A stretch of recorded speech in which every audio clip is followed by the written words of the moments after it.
Túlia. Meu boa tarde aí para todos e todas. Hoje é dia 17 de maio de 2012, quinta-feira. O verbete é de número 2299. Ele tem 8 páginas, 50 elogios e 18 máximos. O título do verbete é Empreendimento Sustentável. A especialidade é intrafisicologia. Quem dirigiu aí todas as pesquisas para fazer esse verbete extenso foi o professor Ricardo, que está ali hoje assessorado seriamente. Cuidado com ele. Definição. O empreendimento sustentável é a ação de pessoas, empresa ou instituição para a realização de tarefas ou cumprimento de responsabilidades, visando a projeção ou proteção ambiental, o enriquecimento e a promoção de bem-estar duradouro da sociedade, favorecendo as reurbanizações extrafísicas do planeta Terra. O holopensene grupal da consciencialidade ecológica. A superprodução e a superpopulação mundial. A pobreza na condição de principal agente causador da degradação ambiental. Guerras, fluxo de refugiados e migrações ilegais. Os limites da tecnologia em oferecer soluções para os problemas relacionados à conservação ambiental. A mudança de mentalidade na empresa. O erro de se negligenciar a lucratividade e compreender a sobrevivência da empresa. A responsabilidade penal por crimes ambientais. A sinalética energética para a psique pessoal, os desvios patológicos das energias conscienciais, a harmonia holossomática grupal potencializada pela natureza, a desestigmatização ambiental, os desbloqueios das ECs gravitantes, a exteriorização de energias conscienciais sadias, não poluentes, o autorrevezamento multiexistencial evolutivo. Agora, eu quero chamar a atenção que na fatologia tem mais de 20 linhas. Eu li apenas um pedaço, tá? Agora, aqui na argumentologia, nós temos aí, na taxologia, 100 temas para reflexão ou uso quando na gestão ou execução de empreendimentos sustentáveis. Vale a pena ver, porque são 100. São 3 páginas. Agora, na revistologia dos 15 verbetes, nós destacamos 5. Economia da vida consciencial, fixação no rentável, incubadora conscienciológica, suprimento vital e venda interassistencial. Frase enfática. O empreendimento sustentável não só reafirma o direito das futuras gerações ao surgimento da vida, mas também corrobora a fraternidade e o universalismo entre os povos da Terra. Você já discerniu sobre os limites evolutivos dos empreendimentos sustentáveis? Quais percepções esclarecedoras você vivencia ao estudar o paradigma da sustentabilidade? Eu chamo a atenção que a bibliografia tem 13 fontes especializadas e selecionadas. Agora, a mega análise aqui com João Paulo, nós temos 20 itens. Ecopensenidade, harmonopensenidade, lúcido-pensenidade, produtividade, gestão, manutenção, conservação, superexploração, degradação, hiperconsumismo, ambientalismo, desenvolvimento, ecossistema, biosfera, intrafisicologia, sociologia, ecologia, grupo karmologia, cosmoeticologia e reeducaciologia. Agora, na tenepsologia, hoje nós temos aqui o verbete com esse título, no argumento é interassistenciológico. Aí está compactado aqui os dados sobre o processo da TENEPS. Agora, ao verbetógrafo. Possuo uma empresa de gerenciamento de resíduos na região de Campos Aracê e pergunto, como posso otimizar, através da minha profissão, a reurbanização intrafísica e extrafísica necessária para a nossa região?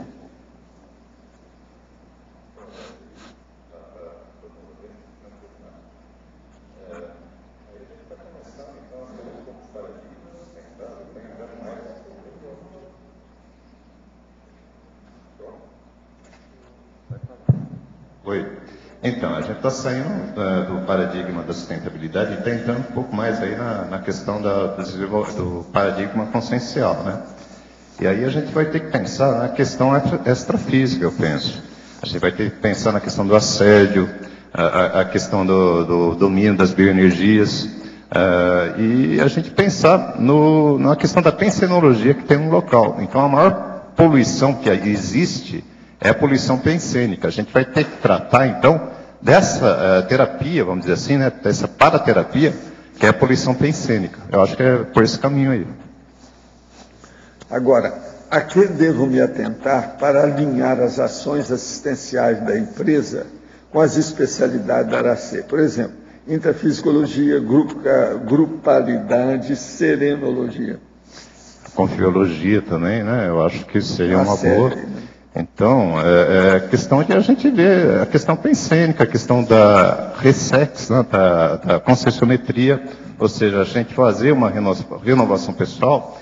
E quando a gente começa a investir na renovação pessoal, a gente vai começar a ter, então, uma visão, um relacionamento maior com as outras pessoas, né? E a gente vai procurar, então, ter uma ética maior nesse relacionamento, seja através, com outras consciências também, ou seja, essa ética, ela vai se estender tanto para a questão da vegetal, né? Da zoofilia, a gente vai aumentar a nossa zoofilia e a nossa... como é que é? A fitofilia, né? Então, acho que é por aí. Alver Betógrafo. Taxologia, página 12, item 4. Fazenda de insetos. Ótima fonte de proteínas, vitaminas e minerais. A Universidade Federal de Minas Gerais divulgou estudos nesse segmento. Em resumo, a substituição da proteína animal pela dos insetos é comprovadamente mais sustentável. A resistência ao consumo de insetos é baseada principalmente no preconceito que é mais acentuado no Brasil, completamente diferente da China nesse aspecto. Provavelmente haverá mudança na cultura das novas gerações quando ocorrer escassez de carne. Poderia falar um pouco sobre isso? A questão maior é justamente a escassez de carne, né?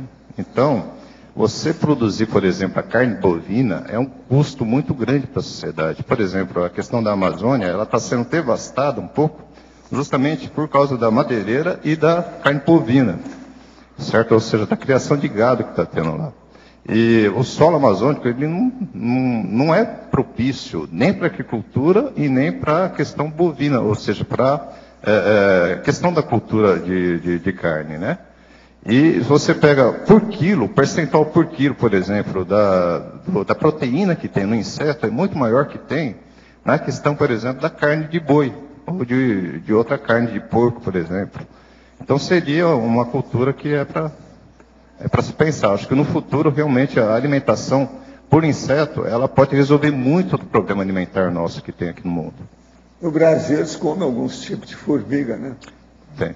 Aquela que tem traseiro maior. Isso, aquela Agora, ó, eu já comi formiga preta em New York. É prato requintado deles.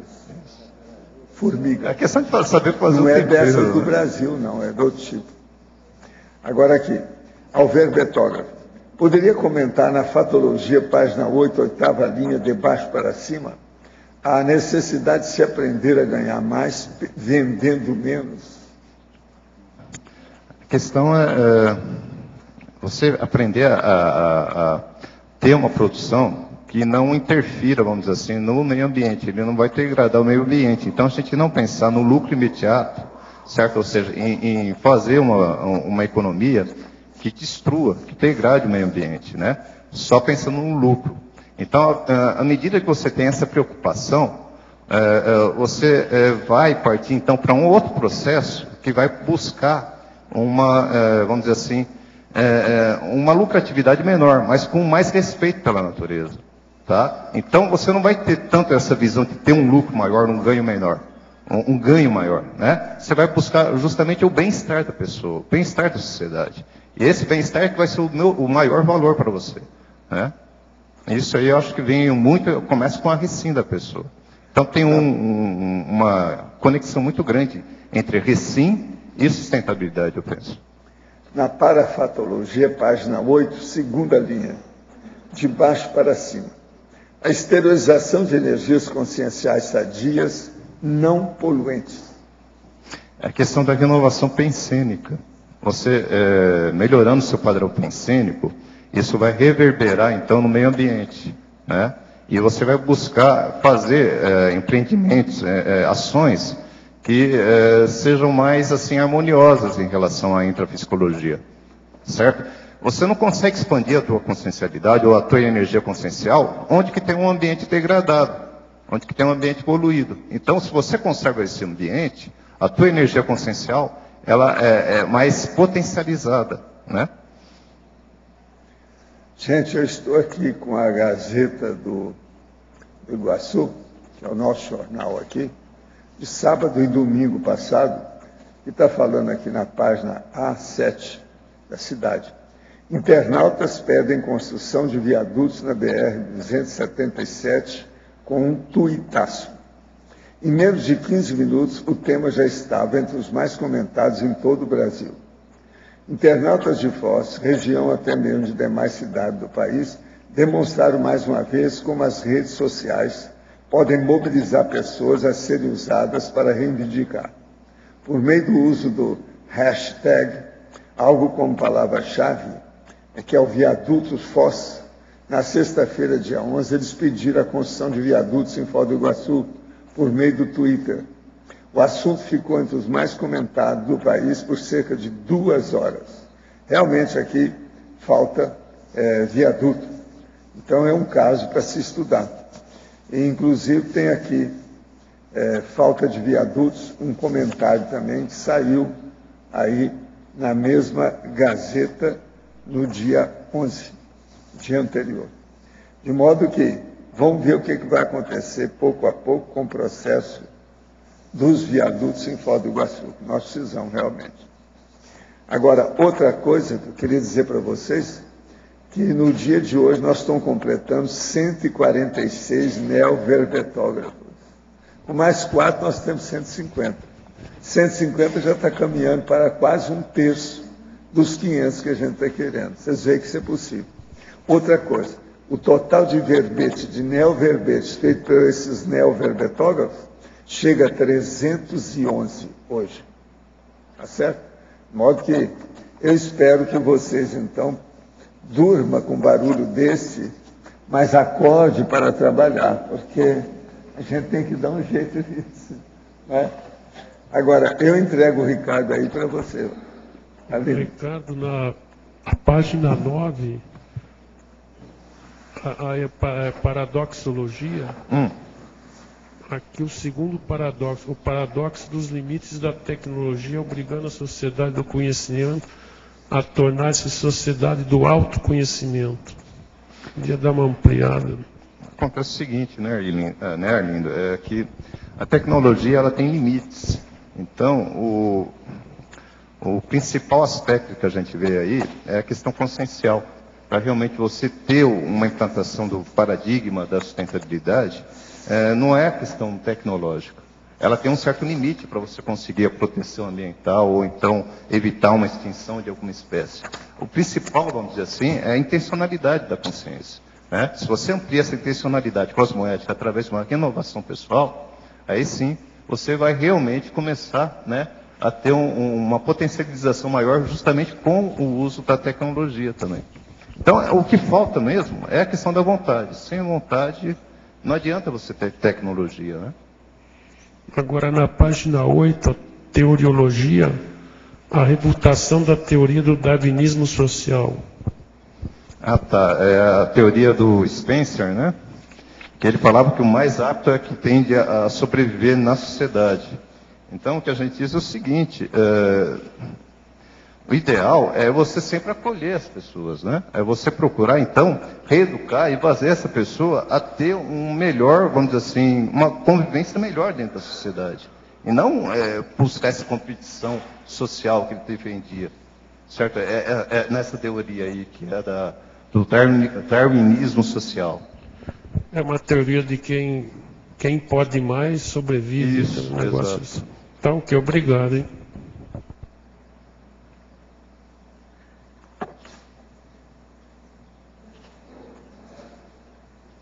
poderia aqui, para os ignorantes de inglês, explicar assim, por cima, os estrangeirismos, menos os mais simples aí, que tem umas palavras aí que a gente desconhece. Isso sem considerar na tabela, na taxologia, que tem muitas palavras em inglês ali, né? Desconhecidas. Uhum. Tá.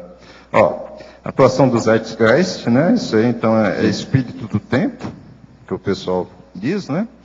Ou seja, a sustentabilidade é o que está em voga hoje no momento. É um dos assuntos assim mais abordados em todas as áreas, né? Que você pegar. A questão do greenwashing e bluewashing, ou seja, a lavagem verde ou a lavagem azul, é o tipo de um mascaramento que você faz, dizendo que uma ação, uma determinada ação era sustentável, né? Só porque você está protegendo as águas ou está protegendo uma floresta, mas na realidade, você, por exemplo, a questão de uma empresa que produz fumo, que produz cigarros, ela investe vamos dizer assim, na questão sustentável, através da proteção de uma área florestal, só que ela está produzindo cigarro que está um maior prejuízo social, vamos dizer assim, financeiro também, certo? Prejudica toda uma sociedade através desse produto que ela fabrica, né? Isso aí está tendo uma forte reação no Rio Grande do Sul, das empresas, dos pequenos estão começando a combater a questão que não estão querendo passar para culturas novas, trocando o fumo por outra. Os Frankenfoods, né, seriam aqueles alimentos assim que a gente considera que eles não são saudáveis, só que são fáceis de comer. E aqui se inclui também aqueles alimentos que a gente diz que são os transgênicos, que ninguém sabe direito ainda o impacto que ele tem no organismo da pessoa, né? O Lebensraum é o espaço vital, é uma teoria de um geógrafo, né? Que ele disse que há um espaço vital, então, que a pessoa precisa ter, que a sociedade precisa ter para poder se desenvolver, para poder se evoluir. É uma teoria, eu acho que do Friedrich Hatzel. Tem o Motainai, é uma filosofia japonesa, né? Que ela diz o seguinte: não desperdiçar as oportunidades, ou seja, não desperdiçar recursos, certo? A favor que você tem para a sua vida, para o desenvolvimento da sua vida. Tá? Então, tudo você tem que valorizar de uma maneira que realmente você dedique respeito àquilo que você está tendo, certo? Aquilo que você está recebendo. E use esse, vamos dizer assim, esse ganho que você está tendo com aqueles recursos da melhor forma possível ao desenvolvimento de todos, né? Ao bem-estar de todos. O Yandereko é um modo de ser Guarani, que ele é muito, vamos dizer assim, ligado, muito relacionado com a questão da natureza, né? Em você respeitar a natureza. Então é muito da filosofia Guarani aqui. O triplo bottom line é justamente mais baseado na questão da empresa, né?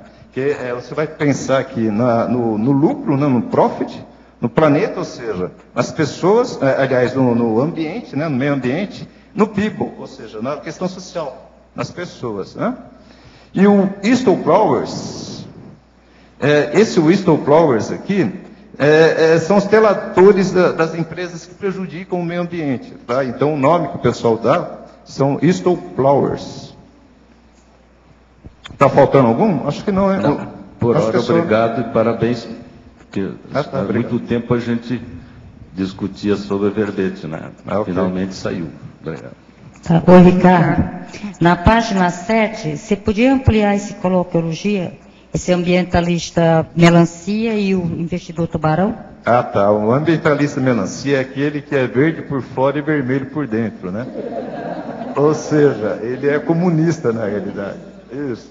Então ele é apartidário. E o investidor tubarão é aquele que, vamos dizer assim, ele busca só o interesse pessoal dele, né? Então, são dois, vamos dizer assim, atitudes, comportamentos que não pensam na questão realmente social de uma maneira ampla, de uma maneira totalizante, vamos dizer assim. Ricardo, Eu até pensei que esse ambientalista melancia fosse aquele que gostasse de chamar atenção só, mas realmente não fosse verde mesmo, né? Também poderia ter essa conotação.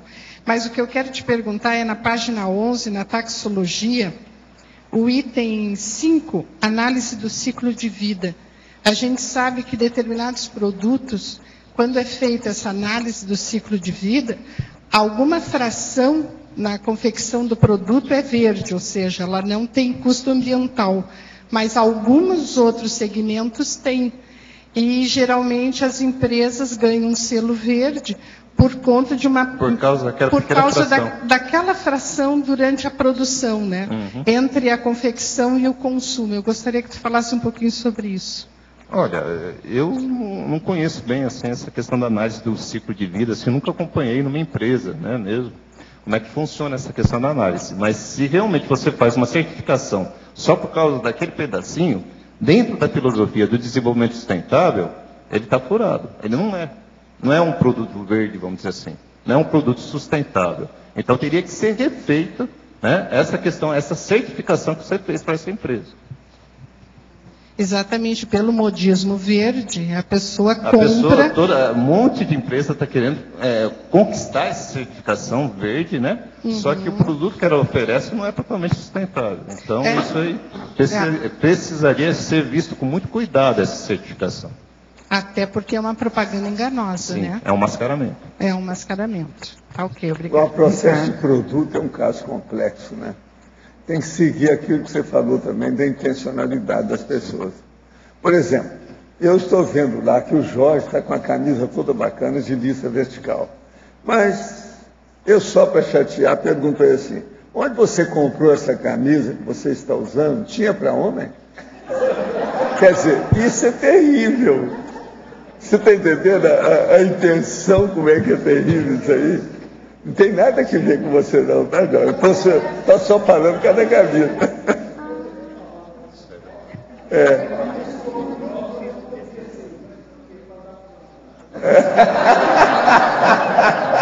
Você está entendendo? Então isso aí é um problema. Se tiver intenção do lado do outro.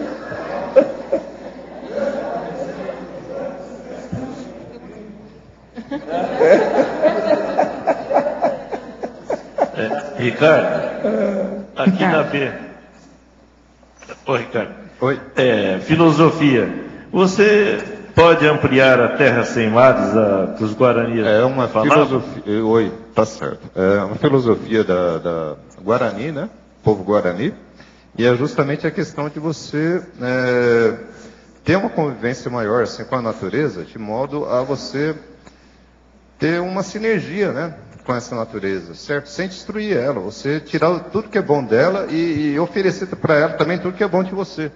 Ou seja, você ter uma troca dessa natureza de modo a expandir, certo? O bem-estar de todos.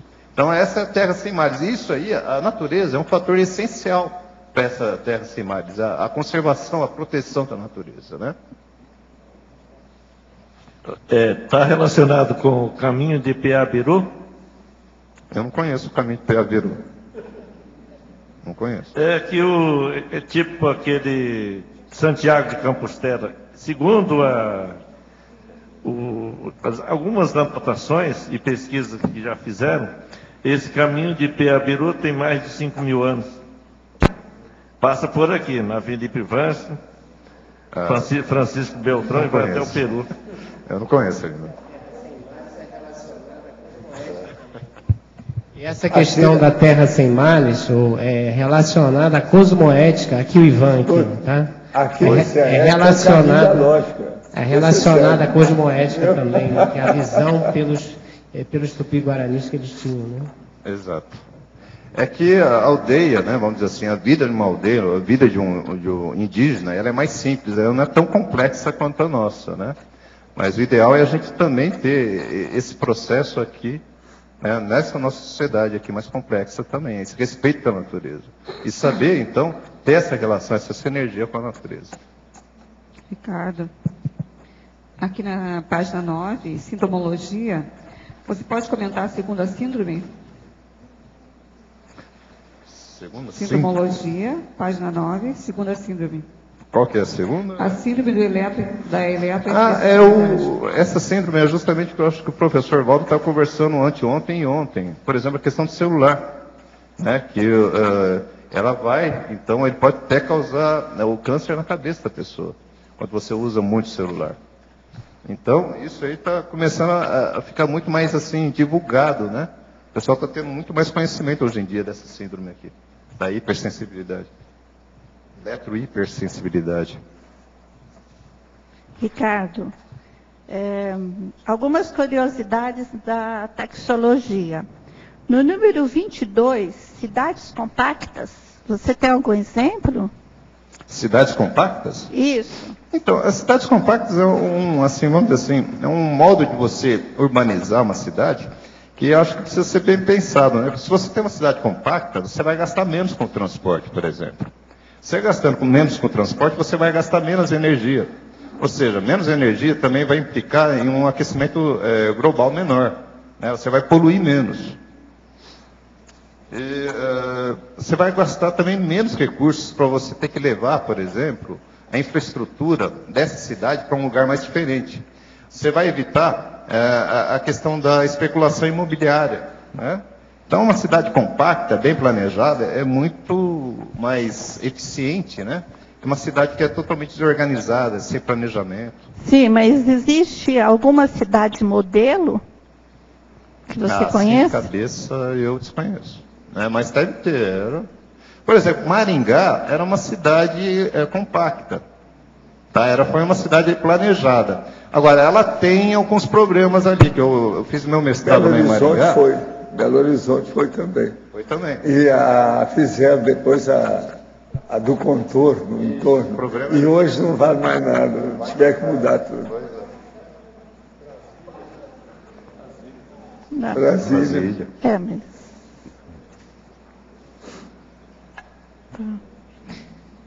O problema é você manter, né, o planejamento. Difícil é manter, né? Isso, exatamente. Você manter o plano diretor que você tem no município, você continuar seguindo. Então, o que acontece é que muitos interesses políticos acabam pondo por terra, né, esse planejamento que você fez inicial. Tá. E como é feito, não sei se você sabe também, no número 6, essa análise do tríplice resultado. A pessoas, ambiente e lucro. Então, existe um padrão para essa análise? Depende de cada caso, né? Essa análise do tríplice resultado aqui, você vai ver a questão social, a questão econômica e a questão ambiental, ou seja, a degradação do meio ambiente que você vai produzir ou não, ou que você vai conseguir evitar. Tá? Então, isso vai depender de cada caso, certo? Da onde que a empresa está inserida. Então, qual que é o tipo de extração que ela tem, qual é o tipo de tratamento que ela tem, a cultura do funcionário que está ali inserida. Depende muito de país para país, certo? Então, a sustentabilidade, ela não é padronizada, não é um estilo só. Certo? Essa questão aqui do triple bottom line aqui, você pode conquistar de diversas formas isso aí. Mas você tem premissas, né, básicas, e essas premissas elas teriam que ser respeitadas, né? A questão social, ou seja, você ter uma empresa que respeite o seu funcionário, né? E a empresa ela tem que respeitar também a questão ambiental.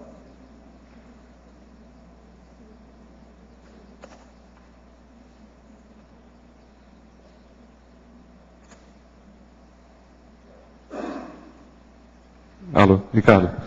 Letra A, Jada. Em códigologia, eu vi aqui que você comentou sobre a ISO 9000. Não caberia aqui a ISO 14000, que trata justamente da questão... Ela está na patologia. Ah, perdão, é que eu não tinha visto. Obrigado.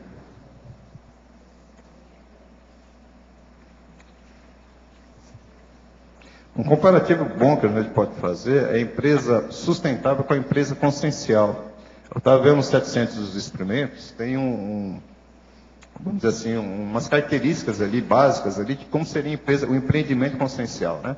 Então, aí a gente vê que há uma certa limitação da empresa sustentável, certo? Esse paradigma sustentável em relação ao paradigma consciencial. Por exemplo... Oi?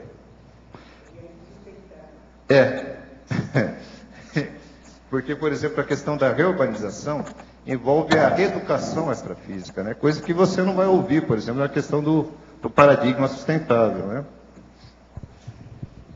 Mas eu acho que é um princípio, é um começo, pelo menos, para essa sociedade nossa aqui.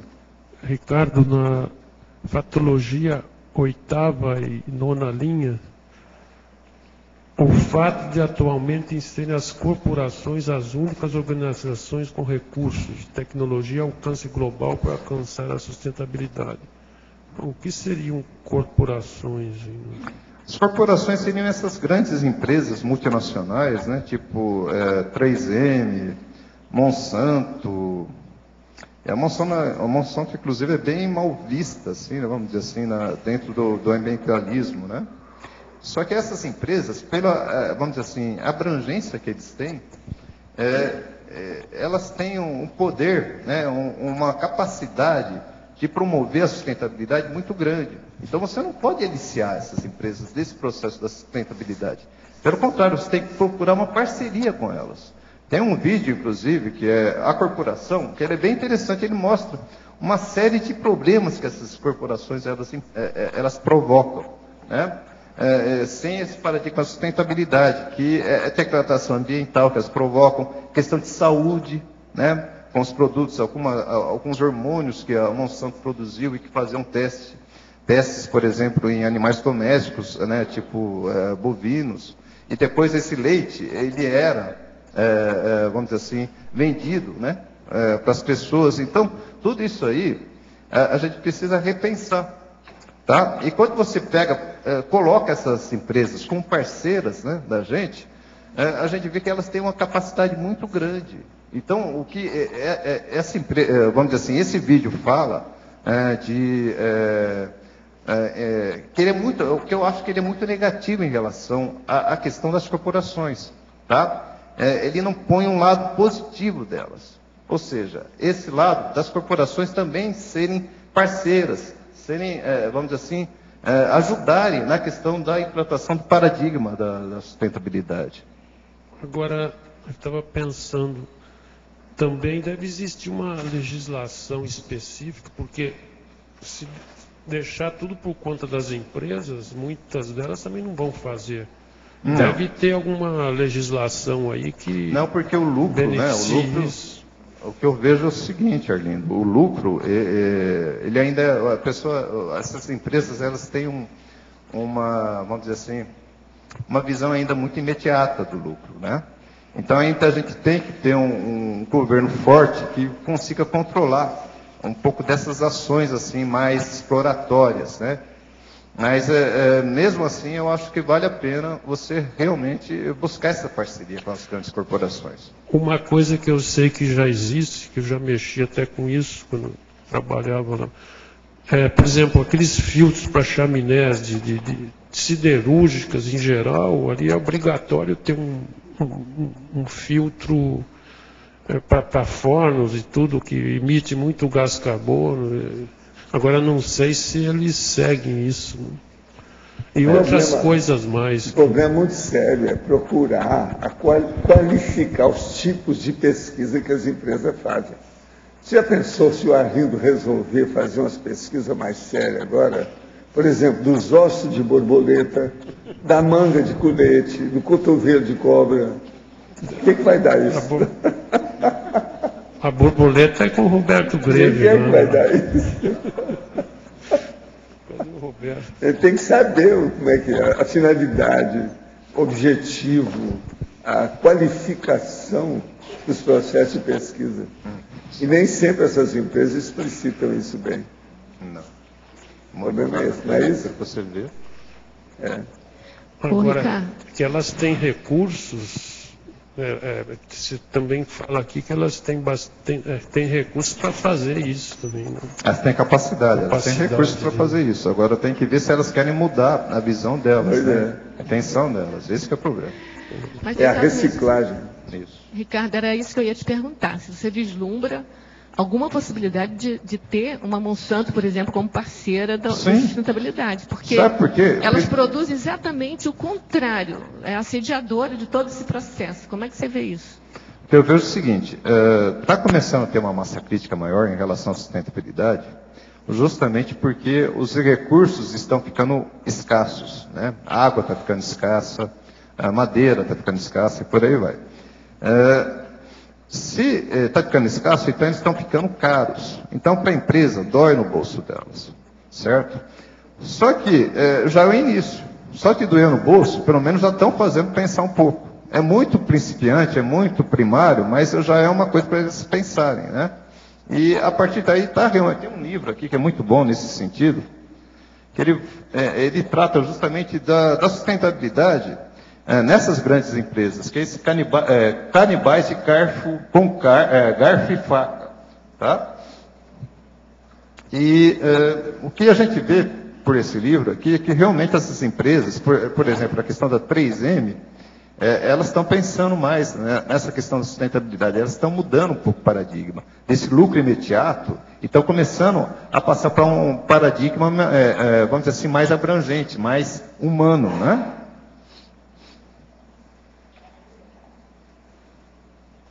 Eu sou otimista. No dicionário do verbete, aqui na desafiologia, suscita aqui um termo, atuar como cão de guarda, o amparador. Você pode expandir um pouquinho isso aqui, no início das tarefas e tal? Eu não entendi bem essa de cão de guarda. O que você quer dizer com isso? Toda pessoa que começa a praticar a TENEPS e fica mais de ouvido do que de boca, evolui mais depressa. Porque há uma tendência interassistencial nisso. E a TENEPS, antes de mais nada, é interassistencialidade. Então, todo tenepsista tem um amparador que merece e no mesmo nível dele. O amparador extrafísico de função não deixa o tenepsista sozinho. No início das tarefas, o tenepsista fica encapsulado. Senão, o amparador vai ter que atuar como cão de guarda. Nesse particular, eu tenho sido, no perpassar das décadas, sempre pau mandado dos amparadores extrafísicos de função. Minhas evocações são secundárias. Eu sigo o que eles mandam. Tal reação interassistencial pode ser conflitiva para quem começa jejuno, entendendo pouco da tenepsologia. Mas todo conflito tem desafio a ser vencido. Mal nenhum resolve um bem. Os altos esforços sempre vão compensar de modo extraordinário e, em geral, em pouco tempo. Sobressai sobre muitos outros o valor dos altos esforços do tenepsista, né? Então, essa questão do cão de guarda aqui no meio, que eu queria que o senhor expandisse um pouco. Ele disse que, no início, o tenepsista fica encapsulado, senão o amparador vai ter que atuar como cão de guarda. Porque senão ele fica como cão de guarda, ele tem que tomar conta dele o tempo todo. Fazendo o encapsulamento, ele já fica defendido, há uma proteção, a segurança aumenta. Então, muita gente, quando está bem intencionada na TENEPS, ela fica encapsulada. Então, por exemplo, qualquer tenepsista, se examinar bem, ele vai entender o que a gente chama de encapsulamento. Com isso, com o passar do tempo, ele pode dominar o processo do encapsulamento. Isso ajuda demais na assistência. Tanto na assistência dele, como também na dos outros. Mas o senhor fala isso no começo do tenepsista? No começo, sim. Quase sempre é no começo, porque às vezes ele está ainda 6 meses, por exemplo, inicial da TENEPS. São problemáticos. Então tem que defender, tem que estabelecer uma área de segurança em torno da pessoa. Aquilo que eu chamo de parapsicosfera, ou a holosfera. Mas isso é só em volta dela, não seria em volta da pessoa, em volta da pessoa. Principalmente durante aquele período que ela destacou para fazer a prática diária da TENEPS. Mas às vezes a pessoa fica encapsulada dias e dias. Eu já vi isso tudo. Já tem pessoa que às vezes chega para mim assim e fala assim, você está começando a TENEPS agora, hein? Por quê? Eu percebi que está encapsulado. Entende? Às vezes é real aqui. Quer dizer, seria mais ou menos o encapsulamento parasanitário, só num tamanho menor.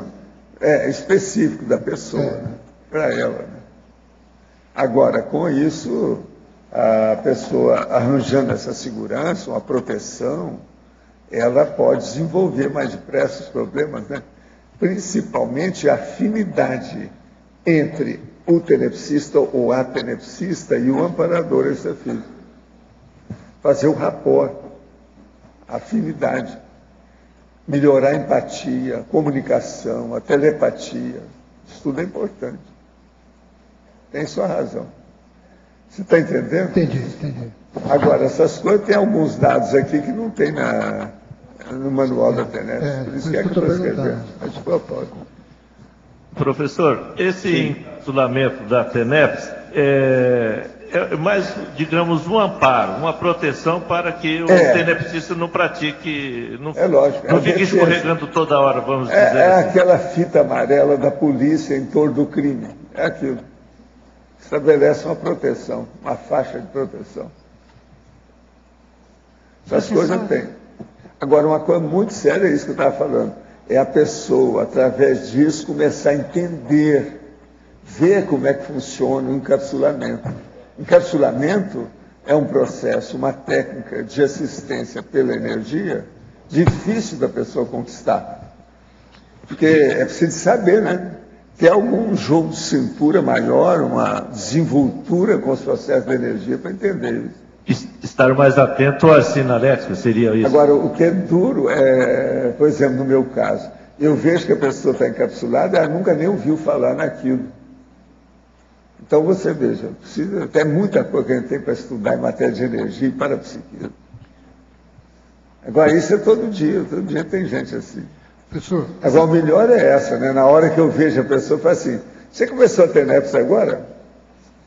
Vários já aconteceu. Uma vez eu fui falar isso no Rio, foi uma senhora, ela ficou com medo de mim depois. Eu disse, não, mas como é que você pode ver isso? Eu estou fazendo uma força danada para entender que eu tenho um amparador. Estou fazendo assim para ver se pega um amparador perto de mim. Agora você chega e fala um negócio desse. O que é que você viu? O que é que eu tenho? Eu estou colorida em algum lugar? O que é que eu tenho? A dona ficou, ao mesmo tempo que ela gostou, ela ficou um pouco chateada, você está entendendo? Então é uma dificuldade, o processo de encapsulamento não é fácil. Professor, seria mais ou menos ou idêntica a situação como a gente comentou na CIP lá na segunda-feira, o Mário falando a questão da itinerância. Ele estava comentando que existe um amparo muito forte quando a docência vai na itinerância. Aí também um encapsulamento parecido, diferente, ou não? Às vezes faz, mas às vezes é muito residual, localizado, né? Naquele momento, é uma coisa fugaz. Às vezes na TENEPS, às vezes demora mais. Não, eu digo, por exemplo, encapsulamento, a gente tem tudo. Se você tem assistência, tem tudo. Viagem. Olha só o encapsulamento que eu e a Graça tivemos quando nós fomos para New York. Lá no dia lá no dia 11. Aquilo foi impressionante.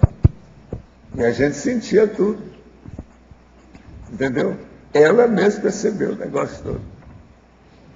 Agora, com o passar do tempo, o tenepsista vê. Se ele nota que tem alguma coisa diferente, por que ele está encapsulado? Agora, é preciso abrir o olho, porque geralmente vai acontecer alguma coisa braba. Pode ser um processo aí na iminência de um acidente, um desastre, a chegada de uma pessoa que equivale a um assediador, a mudança do holopensene de uma hora para outra. Então, o encapsulamento também é um alerta para a pessoa mais viva, né? E como é que a pessoa percebe? O senhor falou que o senhor vê a pessoa encapsulada. Não, como você que a pessoa percebe? Que você fica dentro de uma situação que não há influência externa. Você se sente bem, está leve dentro de você. Não é uma gaiola, entendeu, coarctante, que piora a pessoa, não. O encapsulamento ele dá uma tranquilidade. E outra coisa, em certas condições, parece que você está numa comunex superior, temporariamente, no meio da maior bagunça. Eu, nas minhas coisas todas, na minha vida, faz dezenas de anos que eu faço encapsulamento. Você ir numa boate, você ir num lugar brabo, por exemplo, assim, um happening na beira da praia, com um monte de gente, tudo perturbado e cheio de cocaína. Um lugar, uma boate, como eu falei, um local de prostituição que você vai fazer assistência. Uma favela que você entra para fazer assistência do jeito que eu fiz durante muito tempo, em 2 favelas do Rio, como médico. Isso não é fácil. Eu estava sempre encapsulado. Está entendendo? Lá, então a favela da Rocinha, naquela ocasião, não era tão grande, mas já era uma das maiores do Brasil. E tinha a favela da Catacumba. Ó, só o nome, Catacumba, você já vê. E outra coisa, o lugar era belíssimo, no morro lá da Catacumba, na Lagoa Rodrigo de Freitas, logo no início. E lá havia uma instituição chamada Jesus, Maria e José. Então tinha tudo, a gente tinha farmácia, tinha tudo lá dentro para poder assistir. É um lugar pequeno, mas tinha o material todo. E eu atendia aquele povo lá. Tinha que subir o morro, no pé, que não era fácil. Eles acabaram com essa Catacumba, ela não existe mais, por causa do processo da Lagoa. Eles reurbanizaram o ambiente. Mas lá era uma beleza, a gente via lá de cima. Hoje tem muita obra de arte, obra de escultura, esses negócios que mexem assim, ó, que fica lá, aqueles pedaços, tem um monte de coisa disso lá no Morro da Catacumba, no Rio. Agora, eu tive experiência nisso tudo. No início das minhas experiências no Rio de Janeiro, eu subia morro com um saco de alimento nas costas, junto com Alzírio Zaru da Legião da Boa Vontade. Por isso que quando eu deixei o Espiritismo, ele queria que eu dirigisse a Legião da Boa Vontade. Me telefonou com o negócio todo. Agora, nunca pude esquecer, porque ele era muito vivo, né? Já tinha muita gente contra aquele negócio. Então ele telefonava, tinha um negócio no telefone que ligava. E ele registrava o que era. Você ouviu o torrão? Torrão. Era o gravador dele. Gravava tudo. Entende? Então você está entendendo aí o processo. Isso tudo é encapsulamento. Sr. Paulo, aqui no B,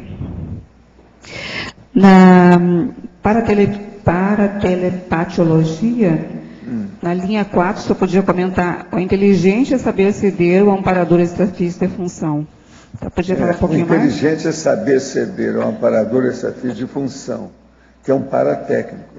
Até no âmbito do extrapolacionismo parapsíquico, conforme as prioridades da auto-parapercepciologia. Então, com o passar do tempo, você vê que existe um amparador com você. Aquilo vai te dar uma confiança absoluta. Então, até aquele homem que chegou para mim, isso aconteceu com homem e com mulher. Então, o homem chegou para mim e falou assim: Valdo, isso é normal? Hoje eu tenho mais confiança no meu amparador que na minha mulher. Eu falei assim: olha, eu não sei como é que é a sua mulher, essa coisa toda, o negócio aí com você. Mas ele, com o passar do tempo, ele começa a ter tanta confiança que aquilo então entrosa o trabalho, o resultado fica extraordinário, fora de série. Entende? E a pessoa tem confiança. Você perguntava uma coisinha a mais, que no começo ela fala aqui, ó, que a afinidade entre o amparador e as consciências assistidas e o assistente, né? Sempre tem. É que às vezes vem uma informação que a gente parece que é completamente deslocada. Uma das deslocada. coisas que a gente nunca sabe, que aí é só o tenepsista que vai saber, é o seguinte: esse assistido, essa consciência extrafísica que veio para ser assistida, ela tem mais afinidade comigo, que sou o tenepsista, ou com o meu amparador? Às vezes ela tem mais com o amparador. Então, o amparador é que mobiliza o povo para vir, quem é que vem, quem não vem, etc. Ele superintende, ele dá a deixa, entende? Ele é o mestre cerimônia da assistência. Então, às vezes, o assistido tem mais afinidade com ele. Agora ficou claro. Obrigada. Professor, Isabel aqui. O senhor, um dia desses, falou que não existe o termo autotenetes. Não. Mas Por que existe não, mas não existe pelo seguinte: tenetes significa tarefa energética pessoal. Se é pessoal, não pode ter auto. Tá, já é. Isso é redundante, está errado. E por que é autofiex? Eu queria entender melhor. A autofiex é porque, para chamar que a ofiex é do fulano, não é do cicrano. É a autofiex, é a dele. Não é do cicrano, não é do vizinho, não é do companheiro de destino dele. Porque a ofiex é um processo personalíssimo e é um local. Tenepes, por exemplo, não é um local propriamente dito. Agora, a ofiex A ofiex é uma bolha interdimensional de uma consciência. Isso é terrível. Muito embora tenha o amparador também lá, e esse funciona até mais do que o outro. Você entendeu a lógica Agora disso? clareou. Obrigada. Ricardo, letra A. Só corroborando aí com o que você está falando das empresas, alguns problemas com relação à sustentabilidade são muito mais políticos do que econômicos ou até de vontade da empresa. Eu trabalhei durante um tempo numa indústria que era uma franqueada a uma multinacional de bebidas. E a Preforma, que é o plástico, o PET, né? O PET, a Preforma, que era virgem, de matéria virgem, era mais barata do que a que tinha um percentual de reciclado. Então, veja, a empresa até tinha interesse em utilizar material reciclado, mas com a questão de tributação, ela não fazia isso. Questão assim de política pública, né? Falta também a questão de política pública para incentivar o paradigma sustentável, né? A questão da adoção da sustentabilidade nas empresas. Eu acho que a questão política é o que mais pega na questão da sustentabilidade, na implantação da sustentabilidade. E a gente fala das empresas, né, que sem as empresas você não consegue fazer a implantação de ações sustentáveis. Também sem a boa vontade do governo você não vai conseguir fazer isso. Você vê, aqui mesmo em Foz, né, tive uma experiência com relação a isso. Nós estávamos implantando uma central de gerenciamento de resíduos sólidos, né? Só que a gente sempre esbarrava na questão política. A empresa estava investindo numa central de resíduos e tudo mais, mas você, por exemplo, era obrigado a doar aquele resíduo para uma cooperativa. Então, você assinava um termo de ajuste de conduta e você é obrigado. E se você não faz isso, você não renova o teu alvará. Então, todas as empresas em Foz do Iguaçu que não se adequarem à lei, que por sinal é positiva, eles não receberiam seu alvará de funcionamento do ano seguinte. Agora, só que o problema são os trâmites, né, os interesses, a intencionalidade que estávamos falando aí. Porque existe uma série de outras empresas que poderiam dar um tratamento mais adequado a esses resíduos, onde haveria um retorno, ou seja, você poderia transformar esses resíduos em receita, sendo que você esbarra sempre na questão de facções, ou sempre na questão política, né? Então, agora eu vejo o seguinte, a questão política aí, ela é sensível à opinião pública, né? Se você tem uma opinião pública que ela está começando a partir para a questão da proteção ambiental, para a questão do paradigma sustentável, então o político também ele vai começar a ter uma atenção maior para isso. A Marina, por exemplo, quando ela recebeu os milhões de votos que teve nessa última eleição, obrigou, de certa forma, né, o pessoal do PT a pensar mais em sustentabilidade. Agora, teve esse código florestal aqui, novo aí, que a gente votou. Vamos ver o que a Dilma vai fazer. Agora, tem uma pressão muito forte social em cima dela, para vetar esse novo código florestal. A gente acaba entendendo que o que falta mesmo é esclarecimento sobre essas questões legais. Né? Porque, a educação, né? A educação. Porque às vezes distorcem uma ideia que é positiva, uma lei que foi às vezes até bem elaborada, só que com usufruto enfim, com fins não muito cosmoéticos, né? Sempre para beneficiar um ou outro que esteja envolvido no contexto. Né? Ricardo, aqui. O 100º item da tua taxologia, visão 2050.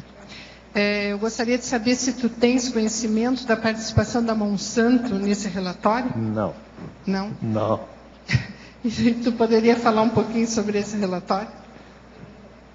Pois é, esse relatório, ele é bem interessante, né? Que ele envolve a questão da participação das empresas em ter metas de sustentabilidade até o ano de 2050, né? E eu acho que, vamos ver, significa um compromisso dessas empresas, dessas corporações, em realmente a gente começar a ter vamos dizer assim, uma sociedade mais sustentável, que realmente respeite a ecologia, a nossa vida de uma maneira assim a nossa vida intrafísica aqui, né? De uma maneira que realmente estimule o nosso bem-estar. Tanto físico, psicossocial também, né? Então, aumenta a nossa convivência. Só que o que eu vejo é o seguinte, a maior parte das corporações, o que está pegando ainda nelas, qual que é a maior motivação delas, é a questão do custo. Né? Eles estão ainda muito nessa questão do custo. A questão ética da sustentabilidade ainda sensibiliza pouco elas. Né? E isso que eu acho que, quando você tiver, por exemplo, uma sociedade que cobre mais, que pense mais nessa questão ambiental, aí você realmente vai ter uma pressão maior, tanto no governo quanto nessas corporações também. Você por exemplo, pegar a questão da guerra, eu acho que teve, do terrorismo do Iraque, né, que foram invadir o Iraque, e aí o que aconteceu? As empresas, elas começaram, principalmente as multinacionais americanas, elas começaram a ter uma pressão muito grande dos consumidores, porque começou a ter um movimento para não comprar mais produtos dessas empresas, porque os Estados Unidos tinham invadido o Iraque. Ou seja, o consumidor ele tem um poder muito grande de interferir na questão da sustentabilidade, em você implantar a sustentabilidade nesse planeta, né? O que falta mais, eu acho, é o próprio engajamento político das pessoas. Quer dizer, então, a política educacional, desde a infância ali, prepararia essa geração para ser um consumidor que faça pressão sobre o produto que compra. O consumidor é o rei, né? É o que falam, né? Sim, ele que tem o poder na mão, ele que vai escolher na prateleira do supermercado. Exato. Só que aí a própria escola, a educação em si, teria que ter essa educação, até como consumidor e ambiental, como um valor dentro da escola, né? Não só como uma matéria transversal. Não, teria que ser um valor, realmente. Exatamente. É ideal, né? Ricardo, aqui no D, você tem, assim, claro, qual é que seria o papel, né, para você, assim, do pequeno empreendedor neste processo de sustentabilidade? Como é que o pequeno empreendedor pode se adequar nessa questão do empreendimento sustentável? Pequeno empreendedor, eu penso que ele tem que ter mais apoio do governo nessa questão da adoção da sustentabilidade, né? Agora, por ele, só pela questão dele mesmo, eu acho que é a questão assim da atitude, do exemplo mesmo. Ele vai ter, vamos dizer assim, um impacto na sociedade mais limitado em relação a uma grande corporação, tá? Mas não é por causa disso que ele não vai realmente mostrar, ele não vai dar uma certa, vamos dizer assim, um exemplo, né, capaz de, por exemplo, nos funcionários dele mesmo, né, que ele está ali, vamos dizer assim, juntando, né, que ele está participando, que ele está tendo a cooperação desses funcionários. Esses funcionários eles vão ter um exemplo quando você positivo, né, quando você adota essas ações sustentáveis. Então eu penso que a questão maior mesmo é a questão da vontade política, a vontade de você realmente ter um bem-estar maior, não só para o teu grupo, mas também para a sociedade como um todo, né? Então seria mais o caso você coloca a postura do próprio empreendedor nisso. É a postura, o comportamento, né? No caso, existem equívocos, tem que ver se é equívoco mesmo ou não, você fazer todo o material em papel reciclado, por exemplo, material de divulgação. Alguns alegam que esse material é tão poluente quanto o material normal, né? Por causa da tinta, etc., né? A questão da análise do ciclo de vida. Por exemplo, você pega eu estava vendo, acho que é super interessante, se eu não me engano, o pessoal está muito em voga a questão do automóvel movido a hidrogênio. Só que o automóvel movido a hidrogênio, você só vai equiparar em termos assim de gastos energéticos em relação ao automóvel tradicional, depois que um automóvel hidrogênio zero, ele só vai equiparar com esse automóvel assim mais tradicional, depois de 57 mil quilômetros rodados do automóvel tradicional. Ou seja, o gasto energético para você produzir esse automóvel e a hidrogênio é muito alto. Então você tem que ver todo esse gasto que você vai ter. Desde do desenvolvimento do produto, você tem que levar em consideração no desenvolvimento desse produto sustentável, desde o planejamento dele até o descarte, até o resíduo que você vai produzir. Então é isso que é importante no paradigma sustentável, é você ver todo esse processo. E também eu acho que nesse caso o relacionamento dessa empresa com a indústria não sustentável. Por exemplo, a pecuária, pelo que eu sei, a pecuária hoje é 18% do efeito estufa é responsabilidade da pecuária. E 13% dos veículos, né, em circulação. Então, um veículo teria que rodar 70 mil quilômetros para poder se comparar a história de uma vaca durante um ano. Né? A gente pode ir então para a fazenda de insetos, né? Vamos comer inseto. Ricardo, mas a questão básica é você saber o quanto é sustentável ou não o teu investimento, a tua postura em relação a essas indústrias também, né? A questão da sustentabilidade, você também não pode comprometer a sobrevivência da empresa, né? Eu vi, por exemplo, uma aluna que eu tive lá na Unioeste, e ela trouxe para cá uma lavagem de automóvel a seco. Só que ela não conseguiu, totalmente ecológico, segundo ela, verde e tal, o sistema de produção, né? Só que ela não conseguiu manter essa empresa. Ou seja, você tem que abarcar nessa tua produção os 3 setores, tanto a sobrevivência econômica da empresa, também a questão social da empresa, né, que ela faz ali, que ela está impactando na sociedade, como é que é esse impacto social, e a questão ecológica. Essa lavagem a seco parece que dá alteração na pintura, né? Dá alteração na pintura, então... E dá mancha. É complicado, né? Então, não vale muito, não vai ajudar muito. Você pega, por exemplo, a questão do papel reciclado. Ele é bom, o papel reciclado, em alguns pontos. Muito caro. Só que é caro e, às vezes, por exemplo, se você vai escrever a lápis, você não enxerga ele. Né? Então, tem os 2 lados que você tem que ver. Né? Para qual que é a sua utilidade? Não, às vezes não dá bom para fazer escrito invisível. É porque, às vezes, a sustentabilidade é mais comercial aí do que... marketing, né? É mais marketing do que realmente inovação sustentável. A gente tem que ir além da questão do marketing. Adélio e Ricardo, só pegando o gancho ainda aí, a gente vai esbarrar de novo na questão tributária, né? Como o professor Valdo falou, o papel reciclado ele é mais caro. Aí as pessoas ficam sem entender por que ele é mais caro quando ele deveria ser mais barato. O caso lá, por exemplo, da pequena empresa, né? Nós temos alguns exemplos, eu conheço de algumas pessoas que, por exemplo, substituíram as lâmpadas convencionais, fluorescentes, por LED. As lâmpadas LED, elas são mais eficientes, têm maior durabilidade e representam uma economia de até de 40%, dependendo da qualidade dessa lâmpada, até de 50% a 70% de energia elétrica. E isso, por si só, é um grande avanço. Só que as lâmpadas LED no Brasil são muito caras. Então não existe um interesse em diminuir a gente cai na questão das políticas públicas, né? Exatamente. Acho que o professor Mário, que substituiu as lâmpadas do empreendimento dele lá, teve uma redução significativa, né, no consumo de energia elétrica. Considerável. Bem. O problema todo, a meu ver, eu acho que são os 3 micos. Você já viu falar nos 3 micos? Não, é outra coisa. O caso é o seguinte, os 3 micos, o dicionário mostra aqui o seguinte: pagar mico, fazer besteira, passar vergonha por situação ridícula. Pagar o maior mico. Depois, pagar o mico, sofrer as consequências de alguma coisa. Agora, depois, ainda tem um outro, que é pagar um mico.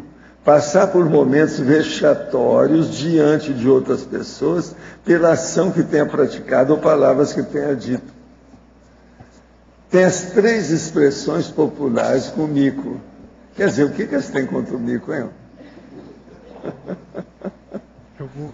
Eu vou perguntar aqui para o Adélio. Para o Adélio. Porque ele falou sobre as vacas.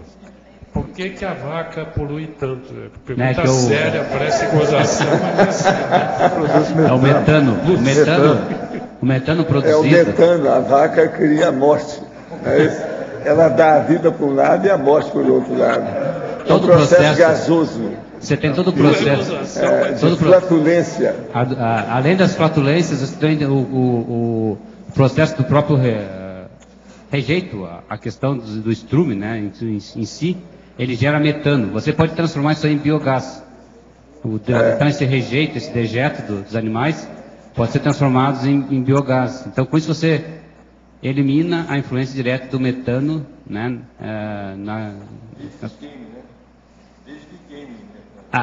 pode queimar esse metano e transformar em CO2, que diminui 21 vezes o efeito estufa. Né? Agora, a emissão de CO2 a partir do estrume, é isso? Não, a geração de metano. O metano você filtra esse metano impuro, deixando ele mais puro, e pode queimá-lo, por exemplo, para gerar energia elétrica e outras coisas em cima. Pode gerar até combustível em cima disso. Né? Gente, eu quero falar seriamente com vocês, que eu vou falar, tá?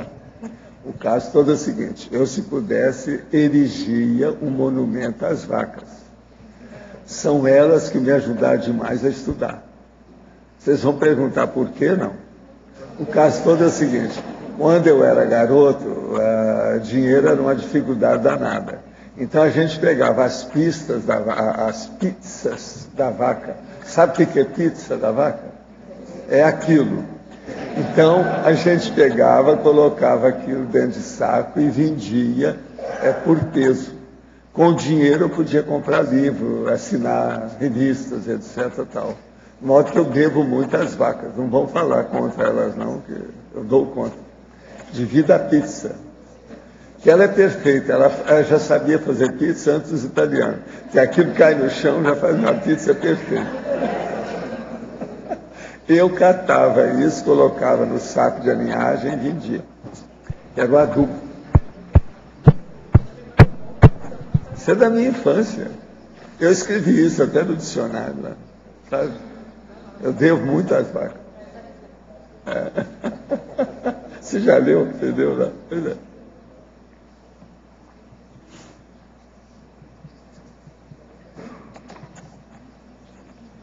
Ô, Ricardo, você chegou a avaliar a repercussão da Rio+20 nesse processo aí? A Rio+20 agora. A né? Rio+20? Porque a tendência é você juntar o povo todo em cima de processos sustentáveis. Hoje, por exemplo, aqui em Foz do Iguaçu, nós temos o Centro Internacional de Estudos de Energias Renováveis voltados ao biogás. É uma vertente da ONU, da ONUD, né? Nesse caso, desenvolvimento industrial. Então, essa Rio+20, em termos de sustentabilidade, é fake ou realmente, na tua opinião, isso vai alterar alguma coisa ou não? O desenvolvimento sustentável, se você pegar o histórico dele, ele começou a tomar força ali mais ou menos no meados da década de 80, né? Quando justamente foi, inclusive em 86, foi apresentado a definição de desenvolvimento sustentável, né? O relatório...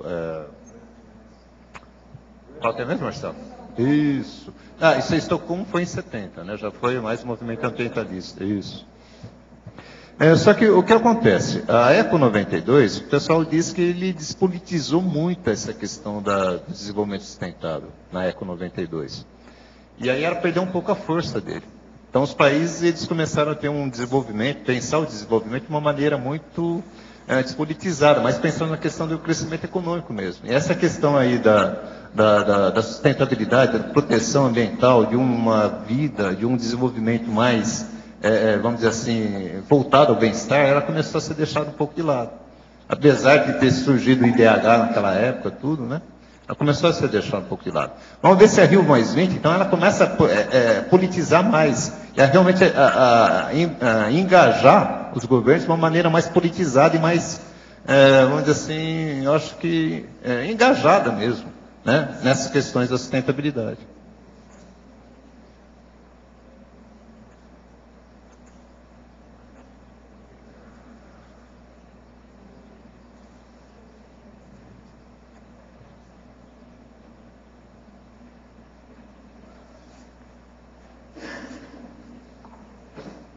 Ricardo. Oi? Eu gostaria de saber sobre a rotulagem verde. É o item 91 da taxologia, página 13. Rotulagem verde, por exemplo, você informar ali a questão do quanto de dióxido de carbono foi produzido na confecção, na elaboração daquele produto, né? Então essa é a questão da rotulagem verde, você dá esses indicativos. Então aí o consumidor ele vai ter a possibilidade de fazer uma escolha de acordo com a consciência dele, com o que ele pensa a respeito da sustentabilidade. Se realmente, esse produto ele está favorecendo ao meio ambiente na Terra. Se não está, se está sendo destrutivo ao meio ambiente, aí você vai começar a deixar de consumir aquele produto. Ele é muito relacionado, essa questão aqui, com a lei que eu pus aqui na legislação, o direito de saber, a lei do right to know, né? O que acontece nessa lei? Você é obrigado nos Estados Unidos a informar o quanto que você está depositando ou está estocando de produtos químicos perigosos. Essa informação obriga a empresa a ser transparente. Ou seja, ela tendo que ser transparente, ela vai precisar, então, responder perante a sociedade com os atos que ela está fazendo. Então, o simples ato de você ter que informar essa questão desses produtos perigosos fez com que a empresa começasse a adotar posturas sustentáveis para justamente impactar, vamos dizer assim, a imagem dela perante o público. E aí ela não perder dinheiro com isso. Entende? Então é mais ou menos nessa linha aí, a rotulagem verde, ela vai também favorecer a questão do consumo, né? Aqui no Brasil existe essa obrigatoriedade? Consumo verde, consumo mais consciente. Oi? E aqui no Brasil existe essa obrigatoriedade da rotulagem? Não conheço, eu desconheço assim, essa questão das leis específicas para esse tipo de consumo, né, para esse tipo de divulgação de embalagem, eu desconheço. Não tem. Assim como não tem para escravização infantil, nem para a utilização de animais, né? Seria muito bom ter isso. O interessante seria que tivesse de todos, né? Que a gente pudesse comprar sabendo... O consumidor tivesse informação ampla e restrita de tudo que ele está consumindo, né? Exatamente. De como é feito esse produto, é ideal. E na hora que a gente consome, nós estamos dando força para aquele tipo de ação. Um dos principais princípios que tem na sustentabilidade é a questão da transparência, né? Então, você dando essa transparência... você vai realmente possibilitar o consumidor a ele decidir. Então você vai estimular a politização desse consumidor. Exatamente. Né? Estimula a consciência política, do consumidor. Nesse sentido, o pessoal já está rastreando a origem de carne também. Muitas vezes a carne ela vem de zonas de desmatamento. Então, se você consegue rastrear essa carne desde onde ela o gado é criado, você já consegue, o próprio comprador, na hora de comprar no mercado, ele pode decidir entre comprar ou não uma carne. Quando não for clandestina, né? Existem algumas leis assim que, vamos dizer assim, aquele fazendeiro que desmata, ele não tem acesso a crédito. Isso é uma boa. Então, muita gente está tendo que rever essa questão de desmatamento em muitas fazendas, porque senão ele perde crédito, né? Isso tem no Pará, por exemplo, está acontecendo muito isso. Ricardo, aqui no B, na página 12, no item 75, esse item ponto doce, qual que é a referência, assim? Eu fiquei curiosa, que eu nunca tinha visto essa... 75? Deixa eu ver. Página 12, item 75. O ponto doce qual que é a referência? É a questão do capitalismo stakeholders, né? Que a gente fala, ou seja, das partes interessadas, de todos aqueles segmentos da sociedade que está interessado em um determinado empreendimento. Então, quando você atinge o ponto doce, é que você está atendendo a todo mundo. Então, está todo mundo satisfeito com aquele, vamos dizer assim, aquele contrato social que foi estabelecido entre todos ali. E você teria referência, se tem algum livro que fale sobre isso? Que você tem. Está na referência? Está na referência, quer ver? Deixa eu te falar qual que é que fala sobre o ponto doce. Deixa eu pegar as referências aqui. O do Andrew Savitz aqui, a empresa sustentável, verdadeiro sucesso. Qual que é o número? É o 9. 9, ok. Ele fala sobre o ponto doce. Tá ok, obrigada.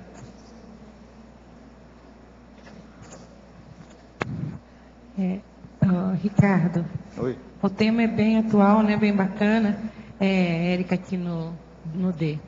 E é preciso lembrar que o Brasil já teve uma legislação que falava de que todo produto no supermercado, na gôndola do supermercado, teria que ter uma certificação de origem, ou seja, uma rastreabilidade. E isso foi mais ou menos na década de 80 e 90, e depois não pegou. Ela ficou em desuso. E hoje se fala também de barreiras não tarifárias, que seriam as certificadoras, onde você cria uma série de restrições de mercado, fazendo com que também o produto certificado tivesse um custo muito mais alto do que deveria ter e ele ficasse restrito a alguns grupos. Então são questões assim que estão colocadas no mercado do negócio da sustentabilidade, que é uma situação muito delicada.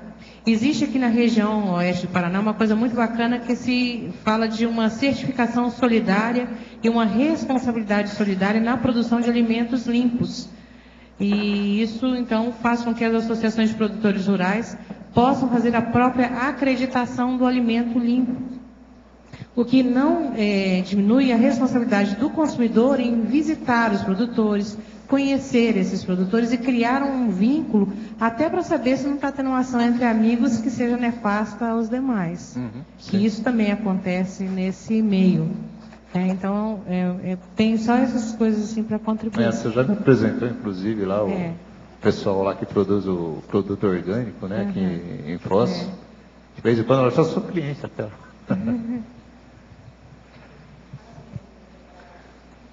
Então, nós agora vamos abrir um parênteses aí, pode ser? Pessoal, por favor, pedimos para desligarem os celulares e não teclarem o computador na hora da megaforização. Por gentileza, obrigada. Deixarem aqui livre, tá? Porque eles vão ter que passar aqui. Fica aí, fica aí. Na hora de chamar vocês, com 5 segundos vocês passam aqui, tá? Vou deixar um espacinho livre aqui, tá?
Então, como é que você foi aí?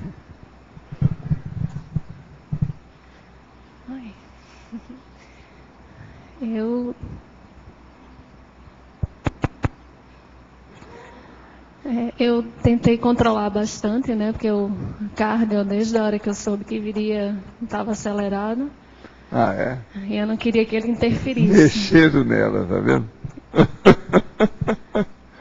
Mas assim, eu senti que estava, assim, meu corpo todo. Eu estava tranquila quando começamos, sim, mas eu sentia como se tivesse... Mas a energia movimentando você. Instalado o estado vibracional, ao ponto de achar que as pernas estavam tremendo e eu sabia que elas não estavam, né? Que era o processo realmente da energia. E a sensação, assim, meus lábios todos ficaram dormentes. A sensação de não tê-los. Muito bom. Você está sentindo bem? Tô ótimo. Agora, o que eu acho é o seguinte, estão usando a transafetividade com ela. Ela veio e falou aquelas coisas, eu disse aqui, expus até publicamente. Ela agora é sorteada. Isso aí tem sua razão. Você não acha? Dá o micrófono para ele aí, vamos ver a opinião dele. Essa é amiga nossa lá de Recife, né? Sim. E eu acordei hoje pela manhã e falei para ele, eu não sei se foi uma projeção ou se eu sonhei, não tinha certeza. Que eu era sorteada para Mega hoje. Foi mesmo? Foi. Ela falou isso? Falei, logo cedo. Aí disse, vou chamar você. Gente, terrível. Essa, tá vendo? Isso é que eu chamo da transafetividade do grupo extrafísico de assistência. É isso aí. E na hora do almoço eu disse para isso ela. É por cima do processo de vocês, ajudando a ela. Devido ao processo da renúncia dela com Recife. Eu falei isso lá, falei lá, depois falei aqui, agora estou falando, é a terceira vez. Agora veja, isso é isso que eu chamo de transafetividade. Só que tem que aí estar sendo aplicada pelos aparadores. Agora, ó, ela aqui também ajuda muito em Natal, você sabe, né? Ela sustenta aí os programas todos, ela que vê a parte econômica, financeira lá de Natal. Fora de série. Não. Mas de Recife, mas também você vê a turma de Natal, que você estava conversando com eles, você está dando a dica toda lá dos planos lá para eles. Ela é uma fera. Mas olha, o que você acha disso? Então, a gente percebe que está havendo um amparo muito grande, quando a gente está numa procura muito grande por um imóvel, né, procurando aqui em Foz, rodando e andando bastante. Entrando em muitos imóveis, né, desocupados e tudo, e às vezes a gente percebe, fazendo as parapercepções dos ambientes, né, entrando em situações bem interessantes. Quando hoje, ela falou que traria, né, com essa ideia de vir para a Mega, então eu digo, desde a quinta passada, né, que foi na quarta que teve aqui os comentários, e a quinta eu disse, eu estava viajando. Aí eu digo, se você for, você vai para ser sorteada, né? Aí ela não foi, ela não veio, acabou não vindo, tinha que procurar apartamento e tudo, não veio. Ainda bem que ela veio agora, né? E eu tô junto, né? Mas eu, durante o trabalho aqui, senti muito o processo do cardio, do umbilicochakra e do coronochakra. Aí teve uma hora de exteriorização de muita intensidade. De por causa do campo, né? Você viu o campo, como é que funciona. Eu percebia como se fosse uma pulsação, né? O próprio batimento cardíaco, como se fosse todo o energossoma pulsando, né? E isso com muita intensidade. E depois que foi, mais chegando para o próximo do final, foi dando uma calmia, né? E aí relaxando tudo. E minha chefe aí, como é que foi?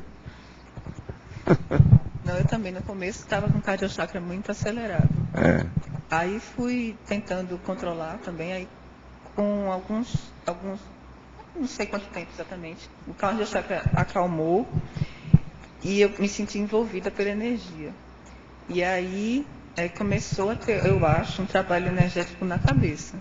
E eu comecei a ter o movimento dos olhos, que eu já tive em outras ocasiões, mas dessa vez foi muito, muito mais forte, de uma maneira que eu não conseguia controlar, e até abrir os olhos algumas vezes, involuntariamente. E me senti, sentimento de tranquilidade, acolhimento e gratidão. Está sentindo bem agora? Estou. Então tá. Vocês são fora de série agora.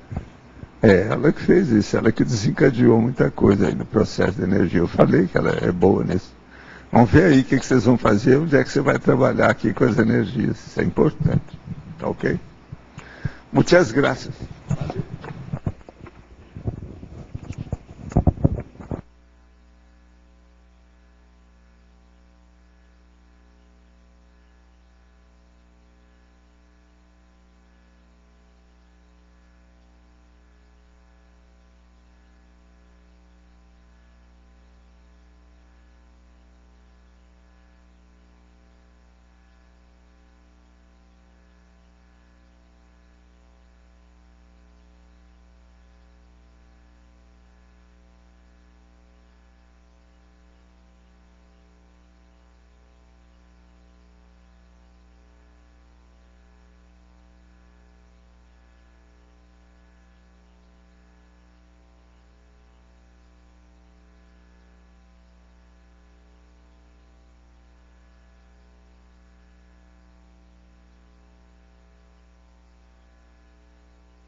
questão. Como é que foi lá, Alessia? Eu senti um sentimento muito grande de amor. É uma energia que eu não sentia os jatos, eu sentia como se de repente ela estivesse presente aqui, me envolta, me envolveu. Eu pensei muito na minha família, né? Aquelas condições lá que estão caminhando, estão melhorando. E eu pensava nelas, na minha mãe, e de repente comecei a pensar na família inteira, foi aumentando.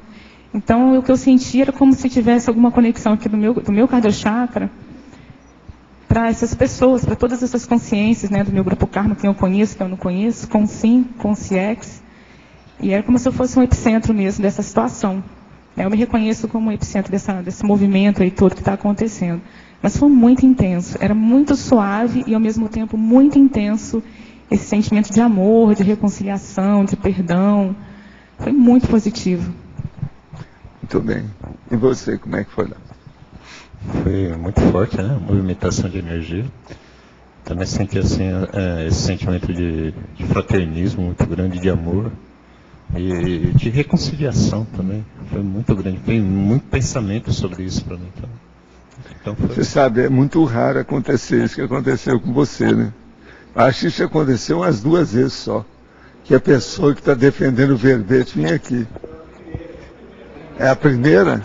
Não, acho que teve uma outra pessoa. Eu brinquei com ele lá em cima. Falei assim, vai que a gente vai ser sorteado, né? Porque a gente não foi ainda, assim. Eu só fui escolhida por um colega, né? Agora, o campo aqui está muito forte hoje. Estava movimentando meu corpo, eu não estava segurando o corpo. Eu estava mexendo aqui. E eu não sou disso, eu geralmente consigo segurar. Hoje está difícil. Eu senti o cardiochakra, ele não estava disparado, mas ele batia igual um tambor. No ritmo normal, ele ficava assim, pulsando também. Eu estava com o processo aquele da alternância. Você está entendendo? Impressionante. Como é que foi você? Eu fiquei tranquilo, respirei fundo e senti as energias envolvendo o campo. Envolvendo a movimentação, você sentiu. O campo está muito forte bem nisso. Forte. Tomou conta do meu corpo, do meu nergossoma, e eu praticamente não fiz esforço nenhum. Começou a expandir, aumentar. Você usufruiu o momento. Na verdade, assim, eu acho assim que a gente está num movimento assim, de quanto menos a gente pede, mais a gente ganha, né? Quanto mais a gente dá, mais a gente acaba recebendo. E eu só me disponibilizei para doar as energias, e eu senti todo esse processo do envolvimento, expansão, sem fins, assim, pulsação muito forte, movimentação do corpo forte, minha boca mexia involuntariamente, a interação foi muito intensa, foi muito forte, né? Ectoplasma. E eu visualizei hoje 2 coisas quando eu cheguei. Eu vi esse casal de Recife sendo megaforizado, e eu vi eu e a Valesca também juntos. Então, a hora que eu fui convidado pela Valesca, eu estava muito tranquilo de que isso iria acontecer. Só confirmou. E a gente está num processo de interação muito forte por conta do trabalho voluntário, né? Eu tive 3 oportunidades de ser convidado para vir para cá, na megaforização. Na semana que eu me mudei para Foz, na semana que eu assumi a coordenação da comunicação do IPC, e essa semana a gente está assumindo um projeto de integração do centro. Eu sei que você vai assumir coisa agora todo mês para poder voltar aqui. Não é essa a questão, não. A questão é o aporte que a gente recebe para que esses projetos vão saindo do papel, né? Ontem nós inauguramos um estúdio de... Vocês estão com muita energia. Nós inauguramos ontem o campo aqui está muito forte. De filmagem lá no IPC. Ontem terminou as reformas.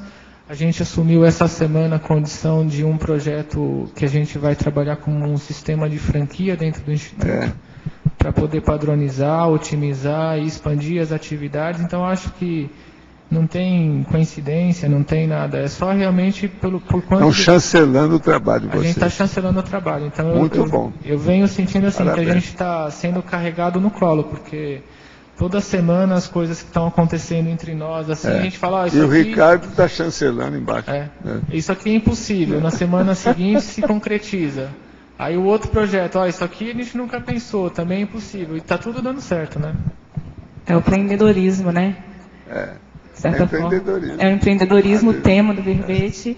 E é uma questão da responsabilidade de cada um. Eu sentia que, sentando nessa cadeira, era a questão da responsabilidade, assumir. Mas hoje eles quiseram mostrar aí o que é isso que eu chamo da transafetividade na prática. É a vivência disso. É o sentimento que vocês sentiram aí. Um processo que sobrepaira. Entende? Impressionante isso. Hoje eles quiseram mostrar na prática. Bem prático. Eu achava que era proibido vir para cá quando era perpétuo. Ah, foi? Pois é, eu falei, nossa. Você quebrou a regra. Quebrou a regra. No Ele futebol tem outro nome para isso, né? Quebrou o tabu, não é isso? Ele não levou a sério minha brincadeira. Eu falei, que a gente vai ser sorteado. Agora eu senti a importância da manutenção, da continuidade do trabalho de energia, né? E a gente, dentro dos trabalhos, vem tentando manter um pouco do que a gente sente aqui, né? De formação de campo, porque é isso que faz o grupo se fortalecer, tá certo. as coisas acontecerem, né? Então, acho que Gente, parabéns, viu? E vamos em frente. Muito bom.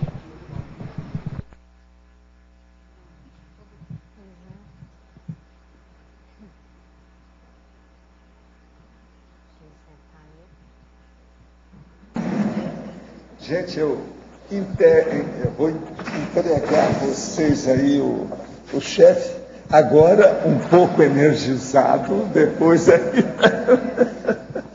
Agora, antes eu queria bater aí os parabéns, sério, para uma pessoa que está completando os 17 anos hoje, que trabalha muito aí conosco. É o Albert Alves. Ele está por aí,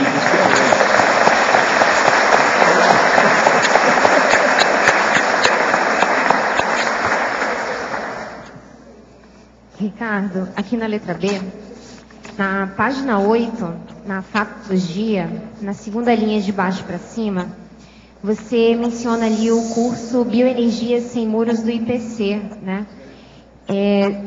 Como uma sugestão, se você achar adequado, acrescentar o curso Biocan, a caminhada bioenergética da Sinvexis, que combina a atividade física com trabalhos energéticos. Não sei se entra dentro dessa linha do que você pensou aqui na Bioenergia Sem Muros.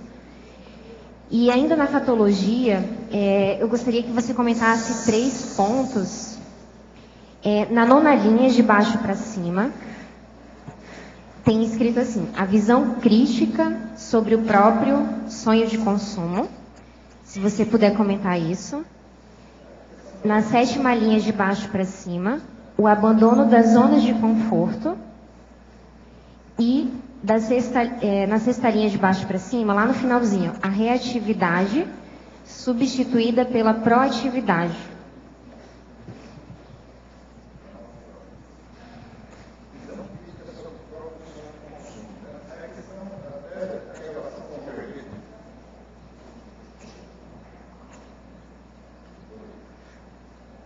Não?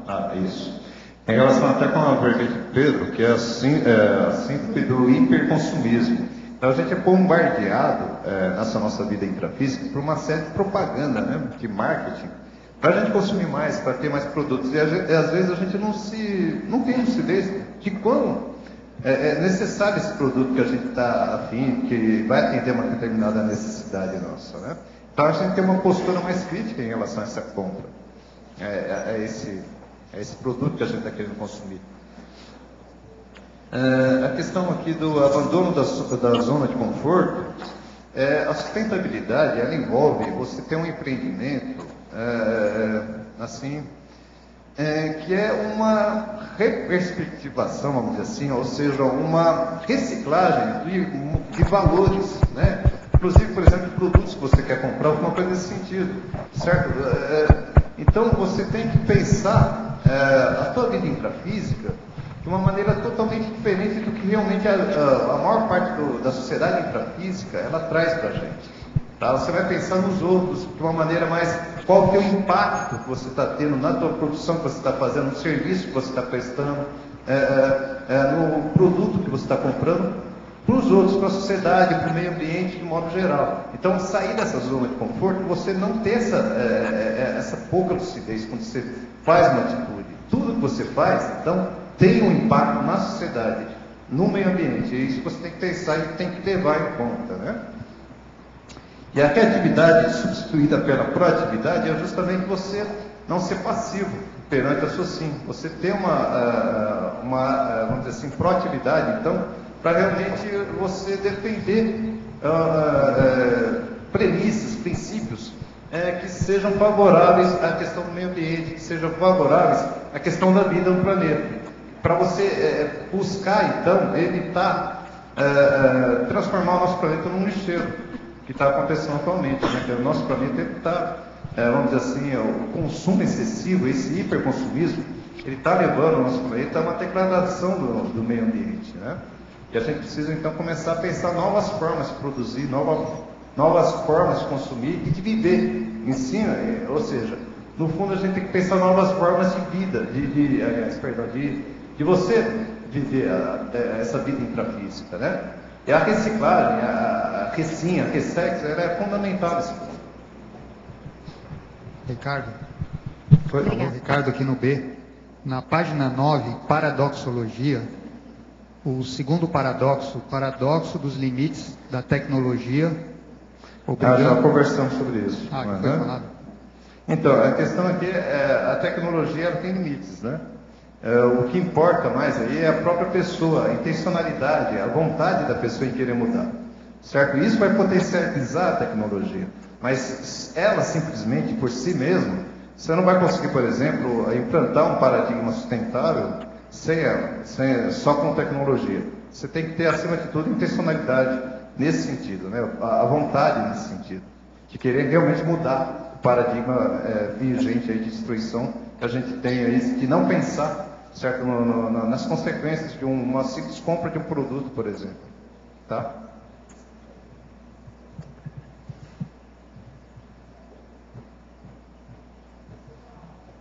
Ricardo, eu quero falar que o seu verbete de 8 páginas foi sério e você apareceu na mega euforização. De modo que eu acho que isso vai aumentar sua obrigação, sua responsabilidade, sua dignidade, seus deveres de fazer mais 200 verbetes. Tá certo? E os nossos comerciais. Obrigado. Hoje tivemos 102 assinaturas no livro de presença, 24 perguntas presenciais, 3 perguntas online. Teremos hoje os recados do Felipe Mansur sobre o mutirão da Holoteca, o Jader sobre o curso Tenepsograma e a Isabel Manfroy sobre o Hércules Galó. Agora com vocês, Eliana, sobre o programa Amigos.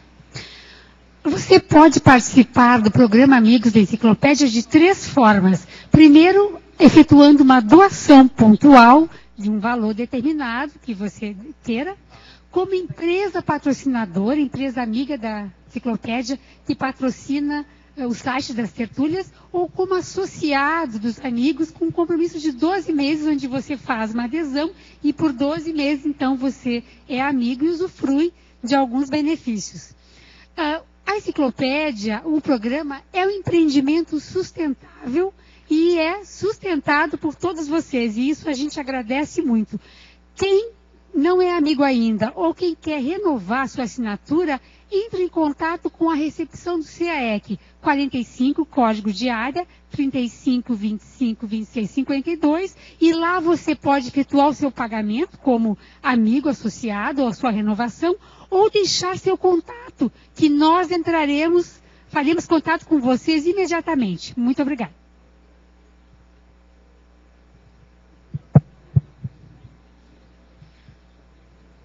Pessoal, o SEC gostaria de convidar a todos para participar da abertura noturna da Holoteca.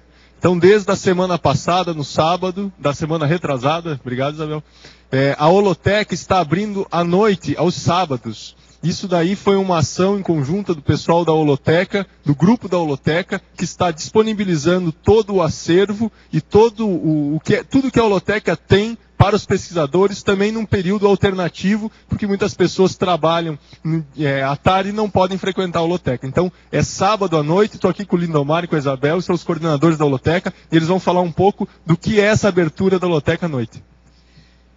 No próximo sábado, A partir das 18 horas, a holoteca estará aberta. Em primeiro, nós teremos uma aula de aproximadamente 30 minutos sobre triagem e pontuações. Em seguida, nós teremos o trabalho interno com o acervo, os intermissivistas vão poder estar trabalhando com o acervo, e logo após nós teremos um espaço para os pesquisadores, para as pessoas que estão trabalhando, que podem estar pesquisando, fazendo a pesquisa pessoal e trabalhando com o acervo. É isso aí, pessoal. Teática da motivação, trabalho e lazer. Vamos lá, todo mundo. Obrigada.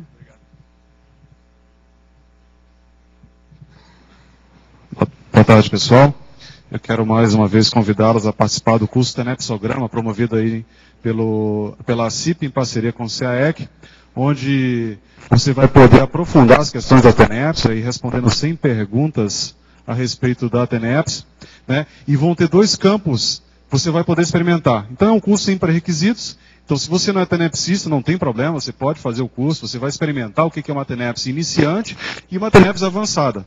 E você vai poder aprofundar essas questões num debate, né, após os campos, e também a partir das perguntas, essas 100 perguntas que você vai poder responder durante os exercícios, né?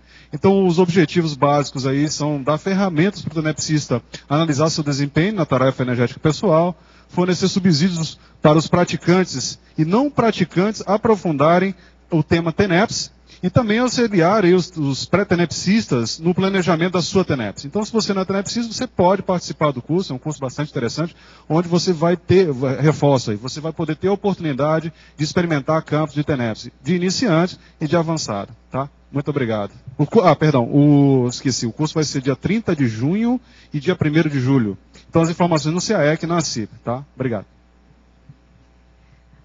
A holoteca está de parabéns, então, mais um horário que todos nós podemos estar visitando a mostra do Hércules Galó, que está sendo prorrogada até o dia 13 de junho. Então, além dos domingos, feriados e durante o dia, nós temos também horário à noite agora para podermos estar lá visitando e prestigiando essa mostra, que está muito, muito boa. Obrigada.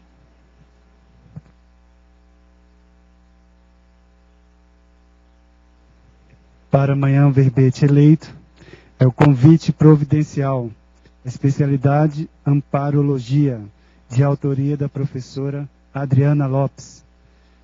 Obrigado pela sua presença e até amanhã.